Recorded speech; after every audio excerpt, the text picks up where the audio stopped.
Welcome back to Charleston, South Carolina. Over a year ago now, my first America's Rising Cities video was on Charleston, the historic and beautiful city on the coast of South Carolina, which is also the shining example of new traditional architecture for the United States, with the high quality recent builds and designs that were authentic and genuinely improved the city.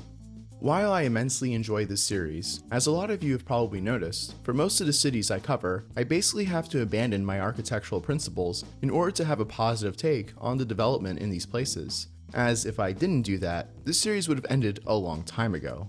But now that enough time has passed, I thought it would be a good idea to return to the original purpose of this series and take a look at some actually high quality urbanism with beauty at its center being built today. And there's no better place to go than Charleston, in which some real progress has been made since last time out. So let's dive in. Firstly, let's talk about the brand new The Cooper Hotel that's situated right on the coastline in the heart of downtown. The design certainly has the essential elements of the traditional Charleston aesthetic, much to its benefit, but it can't be denied that there is a certain blandness to the overall finish, which it appears is largely down to the quality of materials and the construction methods, since it looked way better in the renderings. Either way, the building has enough positive qualities going for it that I still think this is a win, and it is certainly a better building than its predecessor, especially in how it will add much more to the street with its mixed use. On the western side of the coast, atop of what was undeveloped marshland, will be The Charles, a 23-unit townhome complex. These townhomes do look like they will be beautiful, though there is definitely more of a Georgian style going on here than the typical Charleston. But Georgian architecture, to be fair, is a common feature in this part of the South, and I really like this public plaza feature on the western end that will look out toward the Ashley River. Back into downtown, we have the American Gardens project, which will convert this surface parking lot amidst the historic buildings with a community green space, and it looks absolutely stunning. While we normally talk about buildings and streets on this channel, landscape architecture is also extremely important and is somewhat of a lost art, but this project is simply top tier and will make for a great place to catch some shade on a hot, humid summer day. 2 doors down from there is this motel, but not for much longer, as by 2028, this is due to become a 4 Seasons hotel, which will also come along with nearly 40 private residences. Again, it may not be the most authentic Charleston design, and we're too far away from knowing how the actual quality of the finish will be, but the structure clearly involves, at the very least, classical proportions, is fairly human scaled, and features a lot of Charleston-esque elements with some really interesting metalwork as its main sort of theme.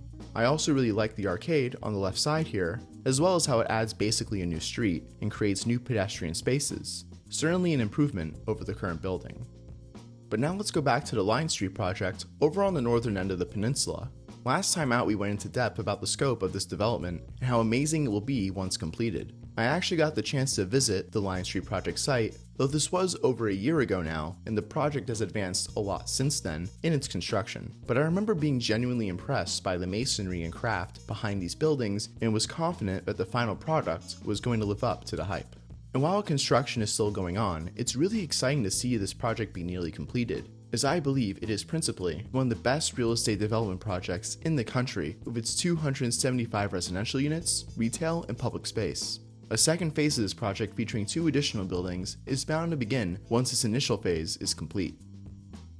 Across the street is the Guild Apartments, which has this grand and striking facade that currently faces this patch of grass and this large industrial building. This is because the industrial building is eventually meant to be replaced by the unbelievable Courier Square Phase 3 project. This project will of course include a public square that will finally fulfill the Guild Apartments clock tower's purpose. But there's far more than just a square. Several new beautiful classically planned buildings will be laid out across the block, and it will all be interwoven by pedestrian pathways. And the design for the buildings, with the reported 295 residential units and its pedestrian streets, look extremely promising. The facades, the greenery, the fountains. The project works both as an insular public space and also as part of the current street grid, lining King Street with some really beautiful designs, a quality that is so rare in most developments today. The diversity of the building types and mixed-use nature of the property leads me to believe that it will feel far more organic than the typical single-developer large-scale project, which is really great, as a project is aiming to do what this one is setting out to do is meant to last not just for decades, but potentially centuries, and therefore requires timeless architecture that will immediately be beloved by the community. and this project with these designs in place certainly has the opportunity to make that happen. And it seems that the demolition of the industrial building has finally begun, and that this project will become a reality sooner rather than later. That is not all for this area, as on the other side of King Street is the under construction Courier Square Phase 2 project that is currently charging towards completion.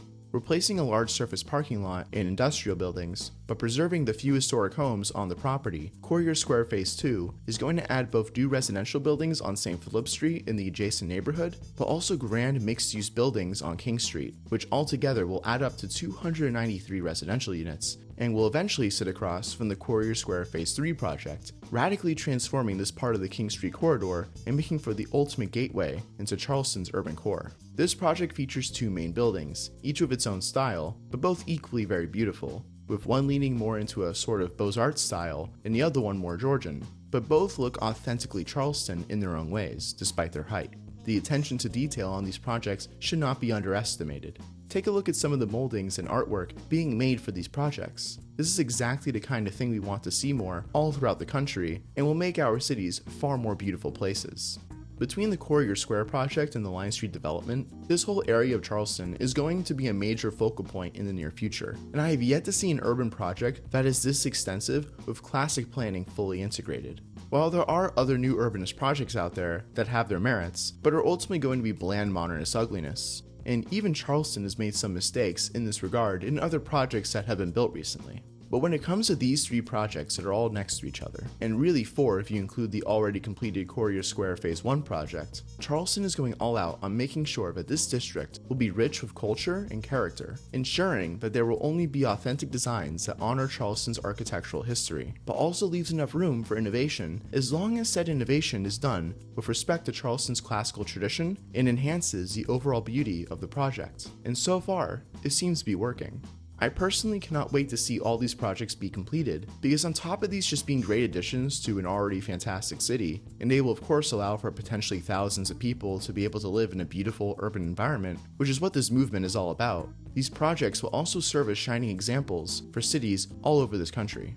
Something that the new urbanist architectural uprising community in America is missing is a truly successful project to use as a prototype to convince people into believing in this movement and wanting it for their own communities, neighborhoods, towns, and cities. The best that we can do are some individual buildings, deeply flawed master plan communities that are still quite car-centric and modernist in nature, purely new urbanist projects that lack the beauty that is necessary to get the median American on board, or the out-of-scale massive apartment complexes that, even with architectural merit, would be far better off as a series of smaller, human-scale buildings such as the ones in Courier Square.